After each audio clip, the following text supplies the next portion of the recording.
un seul vrai prophète. Le roi ne voulait même pas écouter ces prophètes à cause de la vérité. Mais bien aimé, vous savez pourquoi les vrais prophètes ont toujours été détestés, même par le peuple, même par les gens. Parce qu'ils disent souvent des choses de manière tellement claire. Ils ne se laissent pas corrompre facilement. Ils ne se laissent pas se laisser entraîner par l'argent ou par les richesses de ce monde. Ils ne se laissent pas se laisser dans la corruption. Un vrai prophète, il ne se laisse pas. Il accepte de souffrir. Il accepte que vous puissiez même le tuer à cause de la vérité. C'est ça la caractéristique d'un vrai prophète. Michée a été maltraité à son époque. Je suis dans 1 Roi 22. Parce qu'il était l'unique vrai prophète qui ne voulait pas caresser le roi au sens du poil, lui disant de belles choses, de belles paroles.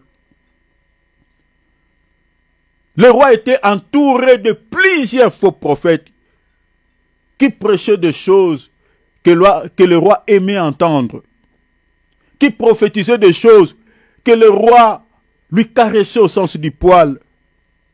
Et c'est le comportement des serviteurs que nous avons aujourd'hui, qui aiment prêcher les choses qui réjouissent les cœurs du peuple de Dieu, qui caressent le peuple de Dieu au sens du poil.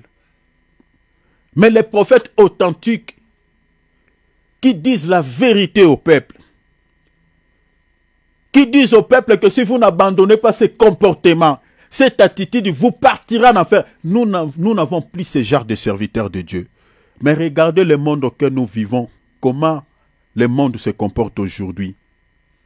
Comment? Je ne sais pas, il n'y a même pas de mots. Il n'y a pas de mots. Regardez la génération, notre génération. On ne connaît plus qui est maman, qui est papa, qui est enfant, qui est petit frère, qui est grand frère. Donc, il y a vraiment la confusion totale. Les parents ont perdu le pouvoir sur leurs enfants. Les enfants font n'importe quoi. Il y a des enfants qui tuent leurs parents. Il y a des enfants qui maltraitent leurs parents. Regardez sur la toile ce que je vous dis. Il y a des lois qui sont votées dans nos nations, les lois sataniques, des lois bidons, qui retirent aux parents leur pouvoir sur leurs enfants. Ah non, si ton fils ou ta fille fait quelque chose, une bêtise, tu ne peux pas lui donner un fesseux, tu ne peux pas lui faire quelque chose. Et à cause de ce genre de lois, quand un parent cherche à ramener son fils, à ramener sa fille sur le droit chemin, l'enfant dira à son père que non, je suis dans mon droit. Si tu oses encore de continuer à me dire ainsi, je vais appeler la police. Ce sont des réalités que nous retrouvons. Il y a des parents qui couprissent dans les prisons parce qu'ils les ont mis là-bas, c'est leurs enfants. Tu ne peux plus lui dire un mot. Il y a des enfants qui viennent avec leurs copains, qui viennent avec leurs copines dans leur maison, dans la maison de leur papa. Ils sont en train de faire des bêtises dans la chambre. Les parents sont là, en train d'entendre, de voir tout ce qui se passe, mais n'ont pas un mot à dire. Mais ça leur fait mal dans le cœur. Nous vivons une génération perverse, une génération qui n'a pas de tête, c'est-à-dire une génération de fantomas, de fantômes.